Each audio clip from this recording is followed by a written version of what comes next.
Hello viewers, সকলকে স্বাগত জানাই SDStudyTutorial চ্যানেলে। আপনারা যারা ত্রিপুরা রাজ্য থেকে B.Ed অ্যাডমিশনের জন্য অ্যাপ্লাই করেছিলেন, ICFAI ইউনিভার্সিটি ত্রিপুরাতে ইউনিভার্সিটি থেকে মেরিট লিস্ট প্রকাশিত হয়েছে। দেখে নেব এই বিজ্ঞপ্তিতে কি বলা হয়েছে। The candidates bearing the following application numbers have been selected for the professional admission to 2 years B.Ed program for the academic year 2023-25.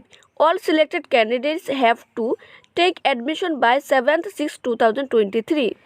আপনারা যারা একাডেমিক ইয়ার 23-25-এ B.Ed এর জন্য অ্যাপ্লাই করেছিলেন এবং যারা সিলেক্টেড হয়েছে তাদেরকে অ্যাডমিশন প্রসেসের জন্য জুনের 7 তারিখের মধ্যে ইউনিভার্সিটিতে যেতে হবে।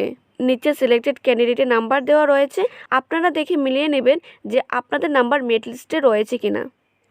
If any candidates fail to take admission in the above schedule, their candidate shall automatically be cancelled and seat will pass on to the waiting list candidates, which will be published on 9/6/2023 in the ICFAI University Tripura website. অর্থাৎ যদি কোনো candidate admission প্রসেসের জন্য জুনের 7 তারিখের মধ্যে ইউনিভার্সিটিতে না যায়, সেক্ষেত্রে আপনাদের সিটটা ক্যান্সেল করা হবে এবং নেক্সট ওয়েটিং লিস্টে যে থাকবে তাকে দিয়ে দেওয়া হবে।